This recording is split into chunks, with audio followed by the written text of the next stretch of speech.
Hello, I'm a woman in my mid-40s. I've been married to my husband for 15 years this year. I grew up in a household so poor that I had to worry about food every day. My parents always worked hard to make money, but our situation did not improve. No matter how hard they tried to raise money, because they earned so little, my family couldn't get out of poverty. Finally, when I was 12, my parents made a crucial decision. They decided to send my younger brother, who was then 7 years old, to a rich family without a son. In exchange, we were to receive some financial help. The night before my brother left, my mother kept embracing us and crying. "I'm straight, I'm sorry. You guys are suffering like this because you met the wrong parents. I am so sorry." Nevertheless, my parents thought it would be better if my brother went to a wealthy home and lived there without lacking anything. After my brother left, our financial situation improved. We now always had some food at home, and my mom didn't have to go out to work every day, but once in a while. I missed my younger brother, so I asked my parents his whereabouts, but they would never tell me. It seemed that they made a promise not to look for each other. I tried not to forget my brother, but when I went to school and studied, I would sometimes forget. When that happened, I felt sorry for my brother. I did not give up hope that one day we would be able to meet. But not long after I entered university, my parents died in a car accident. In the end, I didn't hear where my brother went. I said I couldn't find him anymore. Still, I prayed every day that my brother was doing well somewhere. I dropped out of college and got a small shop in a jobber's wholesale district to sell clothes. My parents had some debt, so after I paid it off, then I didn't have much money left. Because I was traumatized from a young age, suffering from not being able to eat the next day. I worked like a madwoman, trying to make money, so I didn't have to worry about not having enough money and put it into my savings. Fortunately, the clothes I made were well received, and sales were growing. I was in the middle of working very hard when I met my husband. I was one of his tenants of the stores in his building, where my husband was the landlord.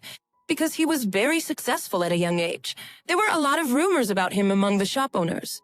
He not only had a commercial building with stores, but also had land and a building in the redevelopment area. When he showed interest in me, I didn't decline. It was my honest feeling that I wanted to meet someone with money. My husband said he liked seeing me working so hard.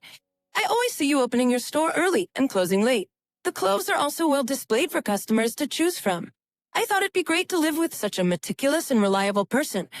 He proposed to me, but I was surprised. "But I'm not rich like you. Nathan and I don't have a high education. Thank you for thinking highly of me, but you may be disappointed in me later. I didn't go to college either. I worked from an early age to make ends meet. I just saved some money faster than others. I like you. Share you the way you are now." I became worried. People around me tried to stop me from marrying him, because young building owners like him with a lot of money would cheat a lot. Of course, it wasn't like I didn't think of that either. But for sure, I liked Nathan very much. So I did some background research on Nathan, as much as I could. The result was he wasn't seeing any woman, and his financial relationship or business was clean. I decided to get married believing that my husband liked the way I looked now.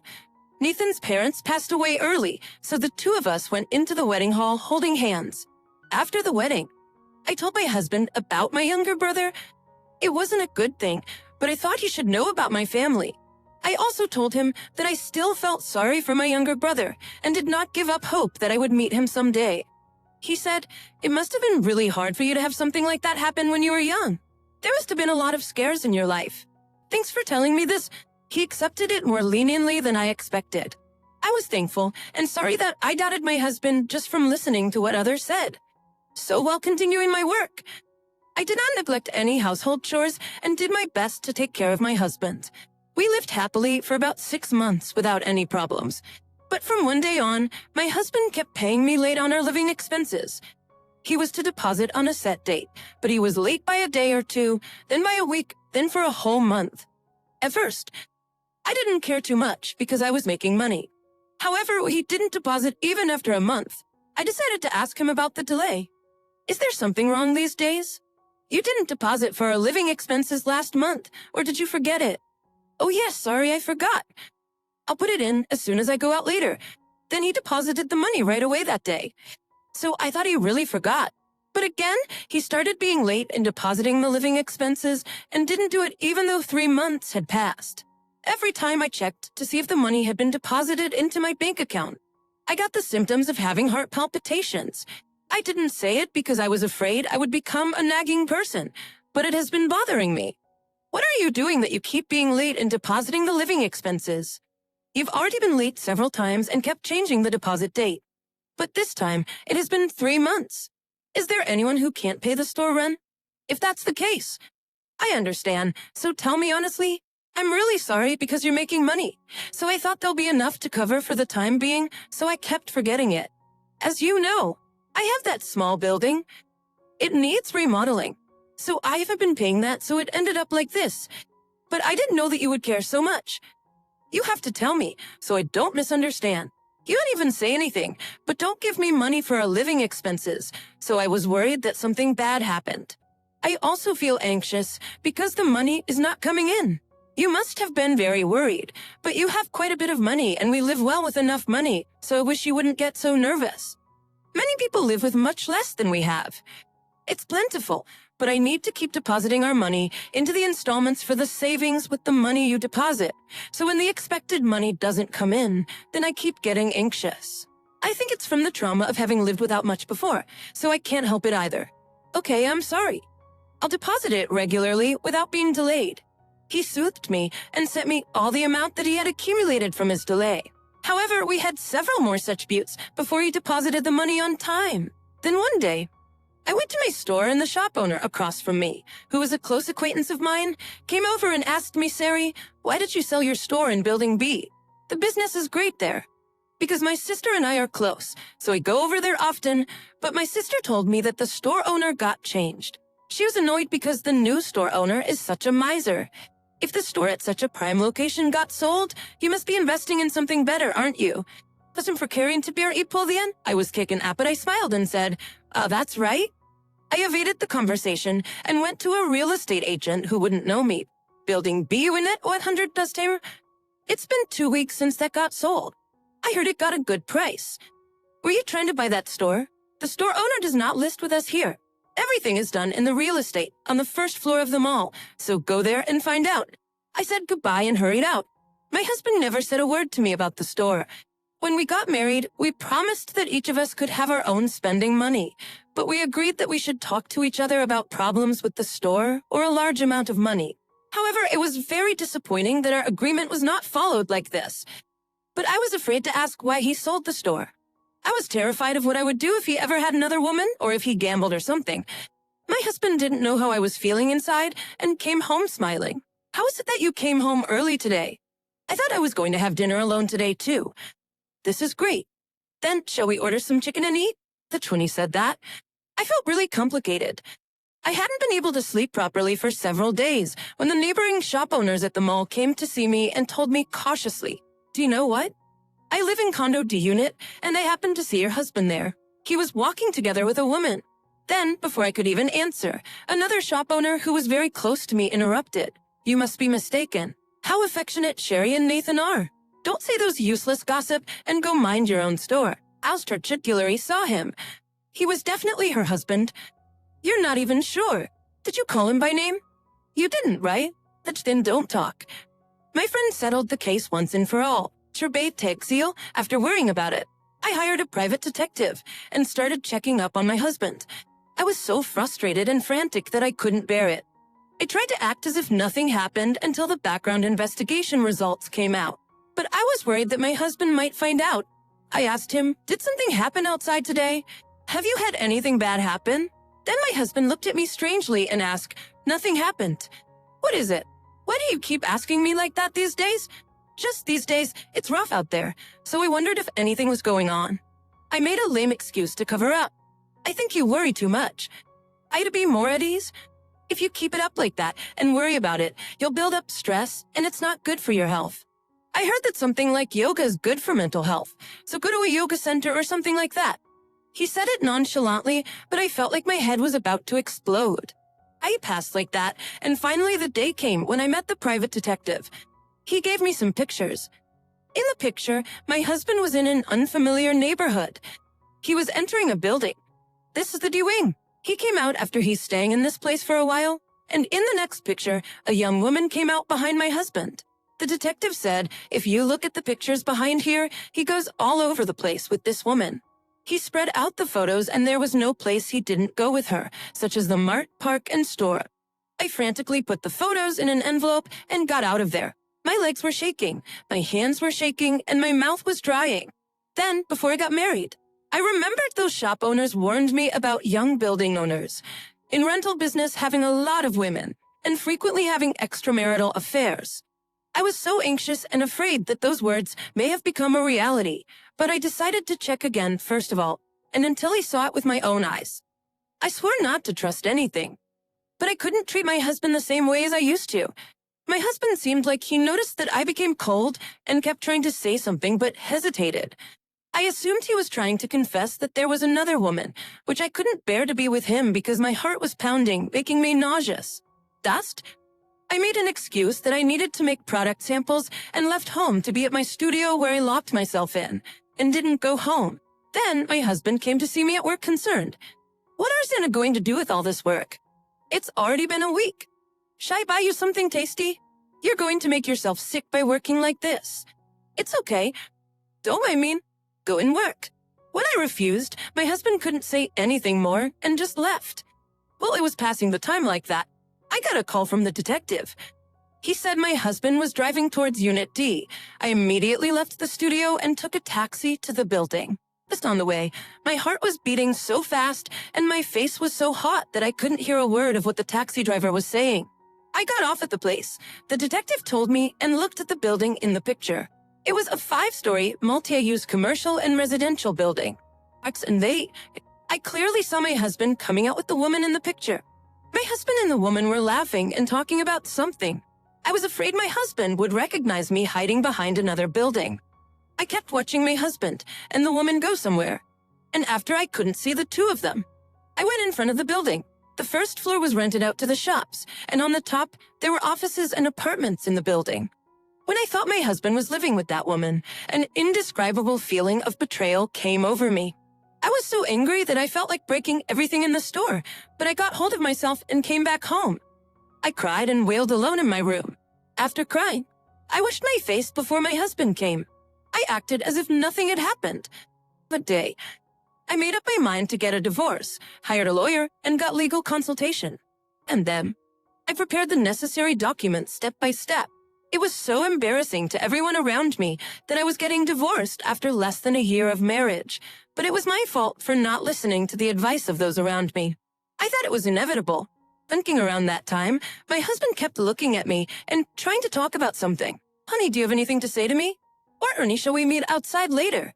He kept trying to engage me in a talk, but I didn't answer. I guess my husband noticed that I knew it too. Dust? I thought I should bring up the divorce as soon as possible. I got a lot of advice from the lawyer. He told me to show the copies, not the original, of the evidence. I made several copies of the pictures of my husband and that woman and made copies of the proof of my husband depositing our household expenses late. I made copies of all the bank books.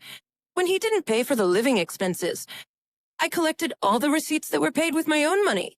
After everything was ready, I asked my husband to talk, but unexpectedly, my husband took it very seriously at first and said, I would rather if I could meet you outside tomorrow. I know you are very busy and tired these days, but please make some time for me. Okay, I have something to say too. So it's perfect. But do we have to meet outside? We can just talk at home.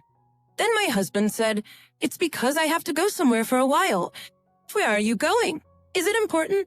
You can go after we have our talks. For Satiri's, I must go there first. I'll meet you tomorrow and tell you everything. There's someone you must meet. I felt the time had finally come. Throughout the night, I had been worried, what if my husband brought that woman? So in the end, I decided that I should follow my husband and be the first to step in where the two of them meet. I was scared that my husband would think of bringing the woman in front of me to talk to her, and I was angry at him for stomping on my pride. The next day, my husband said at breakfast, see you later at the cafe address I gave you. I'll be there soon. He went out. I saw my husband driving and called a taxi right away after my husband. I saw my husband driving and called a taxi right away after my husband. And as expected, he got off in front of the same building where the woman was. After confirming that my husband had entered the building, I quickly ran behind him. I quietly followed him as he climbed up. The doorbell sounded, and I heard the door opening with the woman's voice. "Are you here already?" "I was getting ready," she said. I couldn't put up with them any longer and jumped out, demanding, "What are you doing here?" When I said that, my husband was also surprised. "How did you doing here? How did you know here and come to this place?" And the woman also looked at me in surprise. I was about to get angry at the two of them for such shameless reaction, but the woman suddenly went inside her place and said, "It happened for the best. Please wait." And she came out soon after. I couldn't say anything when I saw that scene. A man was sitting in a wheelchair pushed by that woman. I stared blankly for a moment and then looked at my husband. "Is it really he is?" My voice trembled, and my husband held my hand and said, "Say hello. He's your brother. He was my younger brother who was adopted by a rich family when he was young. His appearance had changed a lot, but on his face, the looks from his childhood remained in places." My brother said to me, "Play, so long time no see, sis." I said hello, and I burst into tears. My husband heard about my childhood, and since then, he had been searching for my younger brother everywhere. Then he finally found my younger brother lying in a shabby single room where he was stuck and immobile. My younger brother went to live with a rich family and lived well at first. But when he was in high school, his adopted father's business went bankrupt, and he disappeared. My brother lived with his adopted mother. He said he ended up doing manual labor on construction sites. Then he ended up marrying the woman next to him now. But last year, he fell from a high place at a construction site and survived after several surgeries but lost the use of his legs. So he was in total despair, but my husband came to visit him. At first, I thought he was some kind of an imposter, but he showed me the photos of his wedding with you and even brought back copies of business licenses for his stores. My husband saw my younger brother's wife was earning a living by working part-time at a convenience store, so he paid for their living expenses. He said my husband paid off all their debts. Not too long ago, my husband bought a condo unit in the building, renovated it comfortably for my disabled brother, and also gave a cafe to my sister-in-law. Because of that, the living expenses were frequently late, and that was the reason he sold one of his stores. My younger brother had tears in his eyes. "I thought that sending me to that house when I was young meant you abandoned me. I was angry because I felt like only you got to live alone with our parents' love. And I felt that if I did not go to live with that family, I wouldn't have been hurt like this." He whimpered. My younger brother's wife was also standing beside me, wiping away her tears. She said, "Your husband took your brother to the hospital as well and had him re-examined. They said that he can get better if he undergoes surgery again and continue rehabilitation treatment. But I really didn't know what to say as I was in tears. I said resentfully to my husband, "Honey, we promised we would talk about everything. But why didn't you tell me? How stressed you must have been doing all this by yourself. Your brother told me never to tell you. If I told you, he said he would go in hiding." Then my brother explained. At the time, "I really couldn't see you, sis, because I was so miserable, but you were doing so great. And on the other hand, I was happy, but on the other hand, I was very angry. I was narrow-minded. Sorry, sis. After all, it wasn't your fault." I hugged my brother and we sobbed together. My sister-in-law and my husband were crying next to us, too. After crying for a long time, I went into my brother's place and my husband asked, "But how did you really know about this place?" So, I had no choice but to tell him the truth. After hearing all of my stories, my husband smiled and acknowledged, "Right, I met a shop owner from our mill here. I thought she might have told you, so I kept asking you, but you wouldn't answer me. And you seemed to be in a bad mood, so I was somewhat worried. Then I said, 'Aren't you angry that I doubted you so much?' It was a suspicious situation. My brother said he really had no intention of seeing me again. However, my husband kept coming and explaining. Since he was in a situation receiving help from my husband, my brother finally was able to let go of his resentment toward me. I think my sister met a great husband.